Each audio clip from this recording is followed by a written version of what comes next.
हम सभी होममेकर्स की ना एक ख्वाहिश होती है कि हमारा घर ना एकदम से क्लीन एंड ऑर्गेनाइज हो। लेकिन उससे पहले हमें अपने घर को हमेशा साफ़ सुथरा करके रखना पड़ता है, तभी हम अपने घर को डेकोर कर सकते हैं। लेकिन जब हमारा घर क्लीन ही नहीं होगा तो फिर डेकोरेशन कहाँ अच्छी लगेगी। साथ ही ना क्लीनिंग को हमें हमेशा मेंटेन करके रखना पड़ता है और साथ ही ऑर्गेनाइजेशन को भी। कि हम लोग एक बार तो अपने घर को अच्छे से क्लीन कर लेते हैं लेकिन उसको मेंटेन नहीं रख पाते, और ये रखना बहुत ज़्यादा ज़रूरी है। अस्सलाम वालेकुम एवरीवन, कैसे हैं आप सब लोग। उम्मीद करती हूँ कि आप सब लोग बेहतर होंगे, खुशहाल होंगे और मज़े में होंगे। अल्हम्दुलिल्लाह हम लोग भी सभी बेहतर हैं। अच्छा जी, तो आज मैं आप लोगों के साथ कुछ ऐसे ही छोटे-छोटे से हैक्स और कुछ जो मिनट की आदत होती है ना, वो आप लोग के साथ शेयर करूँगी, जिससे कि हम अपने घर को एक बार टाइम देने के साथ ही ना फिर कुछ मिनटों की आदत से ही हम अपने घर को 24 हावर्स के लिए नीट एंड क्लीन रख सकते हैं। साथ ही हमने अपने घर की जो ऑर्गेनाइजेशन की है वो बिल्कुल भी ख़राब नहीं होगी। सारा दिन हम होम मेकर्स का ना एकदम भाग दौड़ में जाता है, साथ ही हमारी जो लाइफ है वो काफ़ी स्ट्रेस वाली है। लेकिन इसी को यानी कि इस लाइफ को स्ट्रेस फ्री कैसे हम लोग कर सकते हैं, अपने पूरे दिन को किस तरह से हम लोग हंसी खुशी बिता सकते हैं। घर के काम तो जाहिर है हमें ही करने पड़ेंगे, लेकिन उन कामों को हम खुशी खुशी कैसे करें। घर के काम ना हमें बोझ लगने लगते हैं, तभी हमारा जो दिन होता है वो बिल्कुल बेकार जाता है। साथ ही फिर घर के कामों में हमारा बिल्कुल भी मन नहीं लगता, और तभी हमारे घर की जो मेंटेनेंस होती है ना वो बिगड़ने लगती है। हम लोग एक बार अपने घर को बहुत सारा टाइम दे देते हैं, लेकिन धीरे-धीरे करके हम फिर उस टाइम में कटौती करते जाते हैं और फिर हमारा टाइम ना बहुत ही कम हो जाता है, जिसकी वजह से हमारा घर की जो मेंटेनेंस होती है ना वो बिगड़ जाती है। तो सबसे ज़्यादा हमारा टाइम कहाँ जाता है? किचन में। दिन भर में हमारा काफ़ी सारा जो वक़्त होता है ना वो हमारा किचन में जाता है। हम लोग 3 मील्स पूरे दिन में प्रिपेयर करते हैं। अगर 1-1 घंटा भी जोड़ेंगे ना तो हमारे 3 घंटे किचन के हो ही जाते हैं। फिर उसके बाद क्लीनिंग वो अलग से होती है, क्योंकि सबसे ज़्यादा फैलाव किचन में ही होता है, क्योंकि वहाँ पे हम लोग कुकिंग कर रहे होते हैं। तो फिर सबसे ज़्यादा फैलाव घर के हर कॉर्नर से ज़्यादा किचन में होता है। साथ ही ना सब्ज़ी में तड़के लगाना, सब्ज़ी को फ्राई करना, तो उसकी जो ऑयल की छींटें वगैरह होती हैं वो आस-पास रखे काउंटर टॉप की सारी चीज़ों पे चली जाती हैं। तो यहाँ पे हमें एक टिप अपनानी है कि जब भी हम लोग किचन में कुकिंग कर रहे हैं और थोड़ा बहुत वक़्त जो है वो हमें मिला है, तो वो हम लोग अपने किचन की जितनी भी हल्की-फुल्की कोई भी एक कॉर्नर आप लोग देख सकते हैं और उसको क्लीन कर दें। यहाँ पे ना किचन के काम में ही यानी कि किचन में जो आप लोग कुकिंग कर रहे हैं तो उसी टाइम पे ही आपकी कोई भी एक एरिया आप उसको बहुत अच्छे से क्लीन कर देंगे। आप जैसे देखें, मैंने ना यहाँ पे सब्ज़ी को तड़का लगा दिया था, यानी कि मुझे बनाना था बैंगन का भरता, तो मैंने बस बैंगन को काट के, छील के, अच्छे से वॉश वगैरह करके सब्ज़ी को पकने के लिए छोड़ दिया। अब मेरे पास 10 से 15 मिनट यहाँ पे थे, तो उसमें ना मैंने क्या करा कि आटे को लगा के रख दिया और उसके बाद फिर सब्ज़ी को बनने में टाइम था। तो मैंने सोचा कि मैं इस टाइम को अपने बेड के निकालने से बेहतर है कि किचन का जो कॉर्नर मुझे ज़्यादा मैसी या फिर गंदा लग रहा है तो मैं उसको वॉश कर दूँ। तो यहाँ पे मैं गैस के बराबर से जो ट्रे रखती हूँ ना, तो उसको मैंने अच्छे से क्लीन कर दिया। अच्छा, ट्रे को भी क्लीन कर दिया, स्पून होल्डर्स को भी अच्छे से क्लीन कर दिया, और साथ ही ऑयल की जो केन्स थी ना तो मैंने उसको भी वॉश कर दिया अंदर से भी। और अब जब वो सूख जाएगी तो उसमें मैं ऑयल वगैरह भर के रख दूँगी। किचन के ना बहुत सारे काम हमारे ऐसे होते हैं कि जब हम लोग उसकी डीप क्लीनिंग करते हैं ना तो हमारा पूरा दिन जो है वो चला जाता है। लेकिन जब इस तरह से हम लोग कोई भी एक कॉर्नर किसी भी दिन किसी भी टाइम जब हमारा मन है हम उसको उठा के क्लीन कर सकते हैं, तो डीप क्लीनिंग के लिए ना हमें पूरा एक दिन नहीं निकालना पड़ेगा। अच्छा जी, किचन के साथ साथ अब आती है बारी कपड़ों की, और कपड़े डेली मैं लॉन्ड्री लगाती हूँ तो उसकी वजह से ना डेली ही कपड़े होते हैं। अच्छा, मैं क्या करती हूँ कि कपड़ों को इकट्ठा नहीं करती। 2-4 कपड़े जितने भी मुझे दिख रहे हैं, कपड़े सूख गए हैं, तो मैं फटाफट उतार के उनको अच्छे से फ़ोल्ड कर लेती हूँ। उन्हें ना उन्हीं की जगह पर रख देती हूँ, जिससे कि जो मैस क्रिएट हो रहा है घर में, यानी कि कहीं भी सोफ़े पे, बेड पे कपड़े पड़े हुए हैं, तो वो अच्छे नहीं लगते दिखने में। भले ही हमारे धुले हुए कपड़े होते हैं, लेकिन जब इस तरह से कहीं पड़े होते हैं ना, तो हकीकत में वो एक मैस क्रिएट करते हैं। तो बस कपड़ों को भी फटाफट से फ़ोल्ड करके रख दिया। अच्छा जी, साथ ही अब हमें क्या हैबिट अपनानी है अपने अंदर। साइड टेबल या फिर ड्रेसिंग टेबल जो है वो हमारी अक्सर करके मेसी हो ही जाती है, थोड़ा बहुत उसका जो सामान होता है वो बिखर जाता है। बच्चे वगैरह भी उसको यूज़ करते हैं, हस्बैंड यूज़ करते हैं, और कब काफ़ी दफ़ा ना हम लोग भी जल्दबाजी में उसको जो भी सामान क्रीम वगैरह या फिर कॉम्ब हमने किया है तो उसको ऐसे ही हम लोग एज़ इट इज़ छोड़ देते हैं।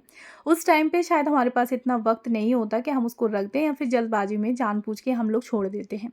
तो वहाँ पे आपने क्या करना है कि दिन में कोई भी एक वक़्त आप लोग निकाल लें, चलते-फिरते जब भी आपको दिख रही है कि हाँ, आपकी ड्रेसिंग टेबल थोड़ी-सी मेसी पड़ी हुई है, तो आप उसको ठीक कर दें। अच्छा, साथ ही ना ड्रेसिंग टेबल को ऑर्गनाइज़ रखने के लिए वहाँ पे ना आप लोग छोटे-छोटे से जो ऑर्गनाइज़र होते हैं, उनको यूज़ कर सकते हैं। भी ट्रे वगैरह आप लोग यहाँ पे रख सकते हैं, या फिर बास्केट, जूट बास्केट आती है, प्लास्टिक की बास्केट है, या कोई डेकोर आइटम्स आप लोग वहाँ पे रख लें और उसमें सारे जितने भी आपके ड्रेसिंग टेबल के सामान होते हैं ना, उसको रख दें। तो वो बस आपको एक-एक करके सामान उठाना है, और यानी कि कोई भी एक ऑर्गनाइज़र में जहाँ आपने रख रखा है उसको उठाना है, साफ़ करना है, क्लीन करना है और वापस से आपको उसी जगह पे रख देना है।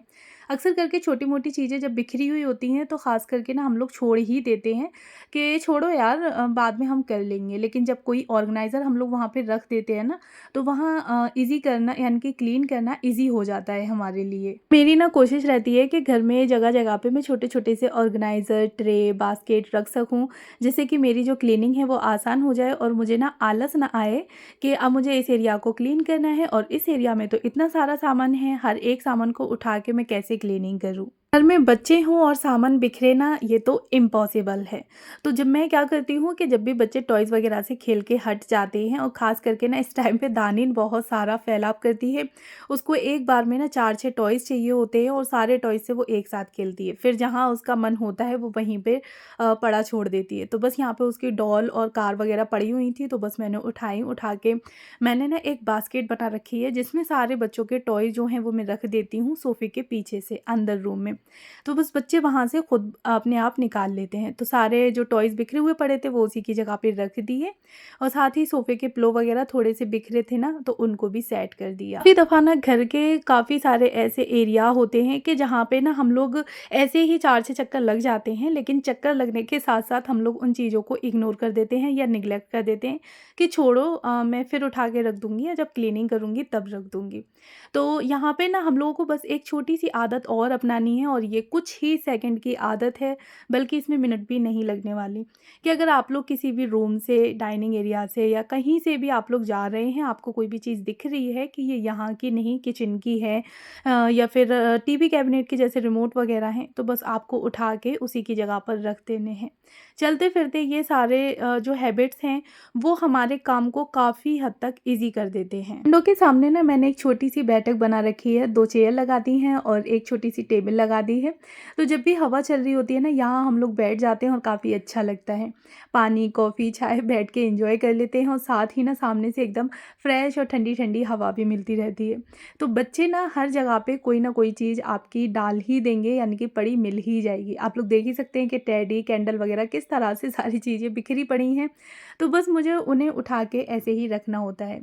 अच्छा, यहाँ पे ना मैंने सब्ज़ी बनाने के बाद यानी कि सब्ज़ी को तड़का लगा दिया था, पकने के लिए छोड़ दिया था, और यहाँ पे मैंने कॉर्नर को अच्छे से क्लीन करना था, यानी कि या जो भी ट्रे वगैरह थी, स्पून होल्डर्स था, तो मैंने सबको वॉश करके रख दिया था सूखने के लिए। इतनी ही देर में मैंने अपनी रोटी वगैरह जो थी मुझे बनाने को, वो मैंने बना ली। किचन के कामों से फ्री हो गई थी, बर्तनों को भी वॉश करके रख दिया, और साथ ही अंदर की भी काफ़ी हद तक मैंने क्लीनिंग कर ली। अच्छा, अब बारी आती है इस एरिया को ऑर्गेनाइज़ करने की। तो यहाँ पे मैंने ट्रे के नीचे ना एक लाइनर लगा रखा है, जिससे कि इसमें मैं घी और ऑयल की केन होती है ना, उसको रख देती हूँ। तो अभी ऑयल केन ना पूरे तरीके से सूखी नहीं है, इसलिए मैंने इसमें अभी ऑयल नहीं किया है। घी के डब्बे को अच्छे से पोंछ के रख दिया, नीचे एक पॉलीथीन लगा दी, यानी कि लाइनर लगा दिया, जिससे कि ट्रे का नीचे का हिस्सा ना चिकना ना हो। तो बस अपनी मेहनत को बचाने के लिए हमें यहाँ पे छोटे-छोटे से आइडियाज़ करने होते हैं। ज़रूरी नहीं है कि आप लोग एक महँगा जो लाइनर होता है उसको ख़रीदें तभी आप लोग लगाएँ, नहीं। आपके किचन में कोई भी कैबिनेट वगैरह है, वहाँ पे आप नॉर्मली सब्ज़ी की जो थैली वगैरह आती है ना, वो वहाँ पे यूज़ कर सकती हैं। तो मैंने नॉर्मली ही सब्ज़ी की एक थैली को यूज़ कर लिया और ट्रे में ना लाइनिंग लगा दी। अच्छा, आज मुझे इस एरिया का मेकओवर करना था, यानी कि यहाँ पे मीराब की जितनी भी बुक्स वगैरह स्टडी की होती हैं, बैग वो रखती हूँ, और अब तो दानिन भी साथ जाने लगी है। तो इस एरिया को मुझे अच्छे से क्लीन करना था, दानिन के भी बैग की जगह बनानी थी मुझे यहाँ पे, और काफ़ी ना क्लटर हो गया था इतने एरिया में, तो मुझे बस इस कॉर्नर को आज अच्छे से क्लीन करना था। तो सारी चीज़ों को सबसे पहले मैंने हटा दिया, उसके बाद इसको अच्छे से क्लीन कर दिया। आपको आपको अपने घर में कोई भी एक एरिया ऐसा देखना है कि हाँ, वो बहुत ज़्यादा क्लटर यानी कि उस जगह पे हो चुका है और इस एरिया को आपको सबसे पहले टाइम देना बनता है। तो जो एरिया आपके घर का ज़्यादा मेसी हो, आप वहाँ पे 5 से 10 मिनट लगा के उस एरिया को अच्छे से क्लीन कर सकते हैं ना। एक बार में हम लोग अपने घर को क्लीन नहीं कर सकते। जब हम लोग छोटे-छोटे एरियाज़ को कवर करते हैं, तभी हमारा घर एकदम से क्लीन और साथ ही ऑर्गेनाइज़ हमेशा बना रहता है। अच्छा, मीराब की काफ़ी सारी ज्योमेट्री बॉक्स थी जो कि पुरानी हो गई थी, मीराब उन्हें ले नहीं जा रहा था, तो मैं उनको क्या करूँगी कि उसमें जितने भी शार्पनर हैं, इरेज़र हैं, वो उसमें मैं करके रख दूँगी, जिससे कि जब भी ज़रूरत पड़े तो एक वहाँ से इरेज़र या शार्पनर निकाल ली जाए और यूज़ कर लिया जाए। उसकी कम से कम 3 से 4 ज्योमेट्री बॉक्स थी जिसमें मैंने ये सारी चीज़ें रख दी हैं। एक में इरेज़र रख दी थी जितनी भी थी, एक में फेविक्विक वगैरह रख दिया और एक में कलर रख दिए थे पुराने जो भी थे, और यहाँ पे ना 2 कप मेरे ख़राब हो गए थे जिसकी डंडी टूट गई थी। तो फिर मैंने यहाँ पे उन कप को रख दिया, एक में पेन रख दी और एक में सारी ही पेंसिल रख दी। तो यहाँ पे मीराब के एक बास्केट में सारी बुक्स रख दी, स्टैंड रख दिया और अच्छे तरीके से इस एरिया को मैंने मेकओवर कर दिया। अच्छा, जितने भी शार्पनर थे ना, तो मैंने इस काँच की प्याली में रख दिए। एक स्टैंड लगा दिया जिसमें कि सारे ही मीराब की जो भी स्टेशनरी सामान थे वो सारे इसमें अच्छे से फिट हो गए और ये एरिया देखने में भी काफ़ी अच्छा लग रहा है। पहले की क्लिप आप लोगों ने देखी होगी कि कितना मेसी लुक दे रहा था, साथ ही क्लटर था इसमें, और अब बिल्कुल से क्लटर फ्री हो गया है। टाइम है तो मेरे चैनल को ज़रूर सब्सक्राइब करें और मुझे कमेंट बॉक्स में बताना ना भूलें कि आज का मेरा ब्लॉग कैसा लगा। हम छोटी-छोटी आदतों से अपने घर को ऑर्गेनाइज़